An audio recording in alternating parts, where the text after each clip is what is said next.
I never imagined my life would take such a sudden turn. It all started one evening when I came home from work. I pushed the front door open and immediately noticed something was different. Bags, piled up right by the entrance. My heart sank. I couldn't wrap my head around it. Why were there bags? It wasn't the sight of them that rattled me, but the message they carried. A message of change, one I wasn't prepared for. I stepped inside, cautiously, and called out for Michael. He was sitting in the living room, staring blankly at the TV, not even looking at me as I entered. "What's all this?" I asked, pointing at the bags. He didn't flinch. His response was as cold as his expression. "I've decided I'm moving in with my mom," he said, almost casually. For a moment, I thought I hadn't heard him right. "You're leaving me? Just like that?" I asked, my voice barely above a whisper, not knowing what to feel yet. Anger, confusion, hurt? All of them swirled inside me as I waited for an explanation. "You don't keep the house the way it should be," Michael said, still not looking at me. "I've talked to my mom, and we've agreed that it's better if I live with her. You don't contribute the way I expect, and I need more support." His words hit me like a freight train. How could he say that?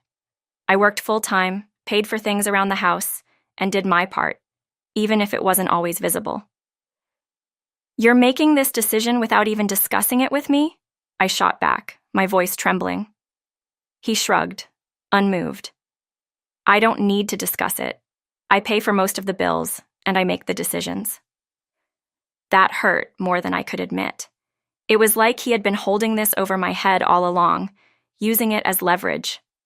I stood there, speechless, as my world crumbled in front of me. His mother's voice interrupted my thoughts, snapping me back to reality. "A wife who doesn't take care of the house is useless," she said, smiling smugly as if this was all part of some plan she had orchestrated. In that instant, I knew. I knew that nothing I did would ever be enough for them. They had made up their minds, and I was the outsider in my own home. But instead of breaking down, something inside me shifted. I had tried so hard to make things work, to be the wife they expected me to be. But this was my breaking point. "Fine," I said, my voice steady for the first time that evening. "If you want to leave, go ahead. But first, you're going to sign this." I reached into my bag and pulled out a set of divorce papers I had prepared weeks ago. I hadn't expected to use them this soon, but I was glad I had them. Michael's eyes widened in shock. "Divorce papers? When did you prepare these?" he asked, clearly not expecting this turn of events. "The day you told me to leave the house," I replied, keeping my voice calm, though my heart was racing. "I'm not waiting around for things to get worse." He stared at me, stunned, for a long moment before he finally signed them. I could see the hesitation in his eyes, but he knew this was it. Our marriage was over. As soon as he signed the papers, I felt a weight lift off my shoulders. It was over. I had fought for so long to make this marriage work, but now I was free. "I'll file these at the city office tomorrow," I said, my voice unwavering. "I'll get a moving company to collect my things, and I'll be out of here as soon as I find a new place." My mother-in-law tried to interject, shouting something about how I'd regret this decision, but I ignored her. I had no time or energy left for her. I packed up a few essentials, grabbed my bag, and left the house that night. I drove straight to my parents' house. They were shocked to see me at their doorstep so late, but they welcomed me without question. They could tell something had happened, and though I didn't have the energy to explain everything that night, they knew I needed their support. The next morning, I filed the divorce papers and began the next chapter of my life. It was a daunting step, but it felt right. For the first time in a long time, I felt in control. The days that followed were a whirlwind. I contacted a lawyer to ensure that everything would go smoothly with the divorce, especially regarding compensation for all I had endured. I also started looking for a new place to live, somewhere far away from the memories of my marriage. It wasn't easy, but I knew I had to move forward. I found a small but beautiful apartment that felt like a fresh start. It was modern, clean, and just the right size for one person. I felt a sense of excitement that I hadn't felt in years. On the day of the move, I returned to the house while Michael was at work. His mother was there, watching me like a hawk as the movers took my furniture and belongings. "You're taking everything?" she scoffed, clearly irritated. I didn't respond right away. I had expected her hostility, but it didn't bother me anymore. "These are things I bought with my own money," I finally said, my voice calm but firm. "They're mine, not his." She had no argument, but her frustration was obvious. I didn't care. I was reclaiming my life, piece by piece. Moving into my new apartment felt like a fresh start in every sense. The freedom I had was overwhelming, but in the best way. No more constant criticism, no more suffocating expectations. It was just me, in control of my life again. I threw myself into my work, putting in extra hours and pushing myself harder than I ever had before. It wasn't long before my efforts paid off. I got promoted, and my salary increased. I could finally focus on myself and enjoy the life I was building without having to worry about anyone else. For months, I lived in peace, enjoying my independence, but just as I was beginning to settle into this new chapter, the calls started. At first, I ignored them. My mother-in-law was persistent, though, and eventually I gave in and answered. "What do you want?" I asked, already exhausted by the thought of talking to her. "Please, can we talk?" she said, her voice softer than I had ever heard it. I couldn't help but feel suspicious.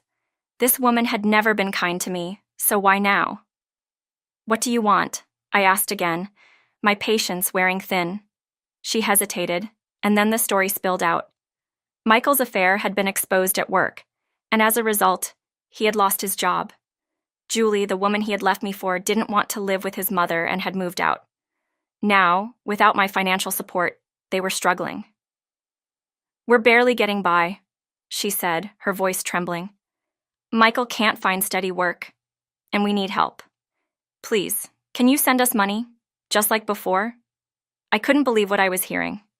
After everything they had put me through, she had the audacity to ask for money? I was speechless for a moment, trying to process the sheer nerve it took to make such a request. "No," I finally said, my voice firm. "I'm not sending you a single penny. You made your choice, and now you have to live with the consequences." I hung up the phone, feeling a mix of anger and relief. I had finally stood up to her, and it felt good. A few days passed, and I thought that was the end of it. But then one afternoon, as I was leaving work, I saw someone waiting outside. It was Michael. I hadn't seen him since the divorce, and I certainly hadn't expected to see him now. He looked disheveled and desperate, a far cry from the man who had once been so confident and self-assured. "Lauren, please, can we talk?" he said, rushing towards me as soon as he saw me. I stopped in my tracks, unsure of how to respond. "What do you want, Michael?" I asked, my voice colder than I intended. He launched into a story about how everything had gone wrong after the divorce. His affair had been exposed, Julie had left him, and he was struggling to find work. "I made a mistake," he said, his voice full of regret. "Can we start over? Please, I need you." I couldn't believe what I was hearing. After everything he had done, after the way he had treated me, he had the nerve to ask for a second chance? I stared at him, trying to process his words. For a moment, I almost felt sorry for him. But then I remembered everything I had gone through. The emotional abuse, the constant criticism, the way he had discarded me like I didn't matter. I wasn't the same person I had been before. I was stronger now. "No, Michael," I said firmly. "We can't start over. You made your choices, and now you have to live with them. I've moved on, and you need to do the same." He looked at me, his eyes full of desperation, but I didn't waver. I turned and walked away, leaving him standing there on the sidewalk. It was the final goodbye. I knew he wouldn't be coming back this time. As I drove home, I felt a sense of closure wash over me. I had finally put the past behind me, and it felt liberating. After that encounter with Michael, I knew it was time to fully embrace my new life. I had spent so much time looking back, but now I was ready to move forward. I started focusing more on my hobbies, reconnecting with old friends, and even considering the possibility of dating again. It wasn't easy, but I was determined to live my life to the fullest. Work was going well, and my personal life was starting to fall into place. I had built a life for myself, one that didn't depend on anyone else. It was empowering, and I cherished every moment of it. I was finally free from the toxic relationship that had held me back for so long, and I was thriving. Just when I thought everything had settled down, something unexpected happened. I received a letter in the mail from Michael's lawyer.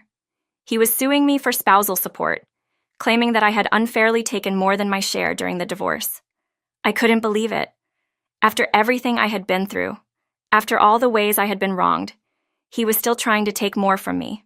I contacted my lawyer immediately, and we prepared for the legal battle ahead. It wasn't just about the money. It was about standing up for myself and not letting him control me any longer. I was ready to fight, and this time, I wasn't going to back down. The court case dragged on for months, but in the end, justice was served. The judge ruled in my favor, and Michael's claim was dismissed.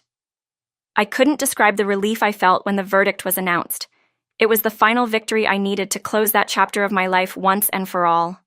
As I left the courtroom, I realized how far I had come. I had been through so much, but I had survived, and I was stronger because of it. I no longer needed validation from anyone else.